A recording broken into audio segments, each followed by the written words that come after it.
Hi everyone, Mark Wycliffe is here, and my course, Psytrance Production and Sound Design, is finally ready after a very long time, and after detailed planning and changing the scripts, and the whole program was written after I got a lot of insights from doing in-person courses on Cambridge. We did 3 of them, and also the one from the Boomland, which I did this year. And after all of these courses, I understood the problems of the people that are trying to gain skills for producing the Psytrance way better. So the script is written very well, and the first part of the course is done pretty academically, where I explain the base understanding of the sound, how it works, the waveforms, the difference between sine and saw, the phases, the whole signal flow, and what you should do in order to get the best sounding results for your production. So after this first part and the base understanding of the sound itself, I moved to designing the drum elements, like the kick, the bass line, where all of this information from the first part of the first section of the course have a really big value, as after I start designing the kick.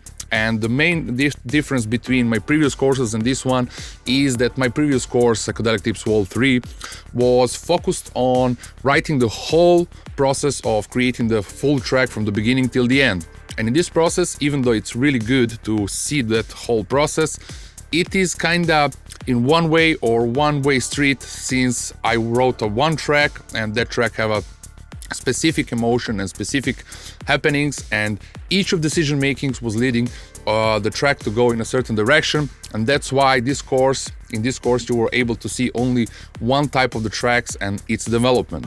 While in this course I tried to widen up the whole picture.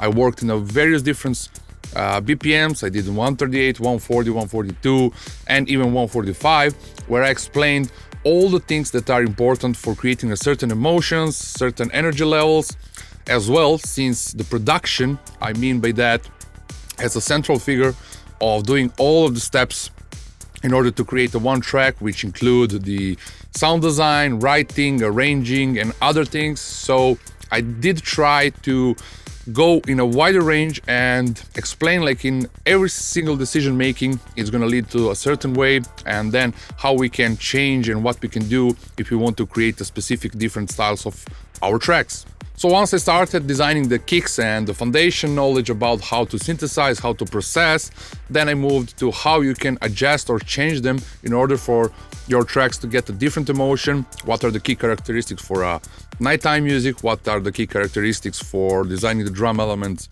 for full-on, for progressive, for deep prog, etc, etc.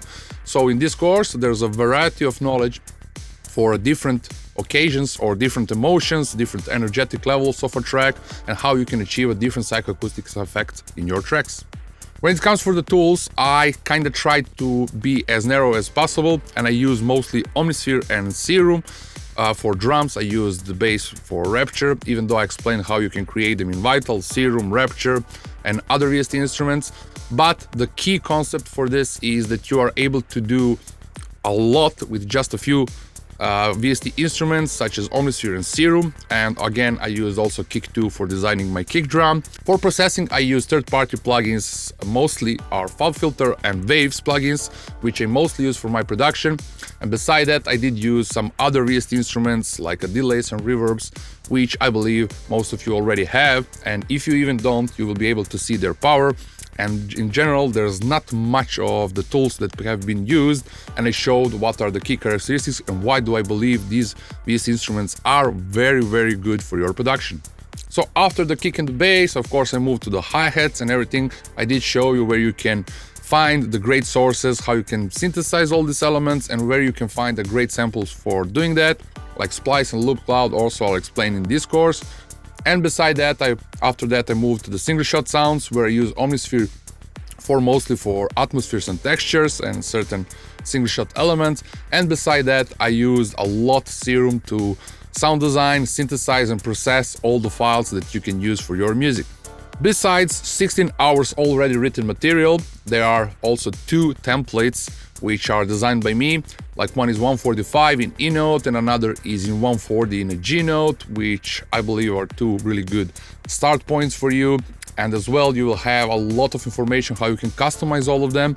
But besides that, the templates are very good for you to have, as you will be able to have something to reference, as after dropping all of these templates in your project, you will be able to start replicating or use the video material and the knowledge from the course and try to replace all of these files, and that way create your custom templates that will be sounding really well.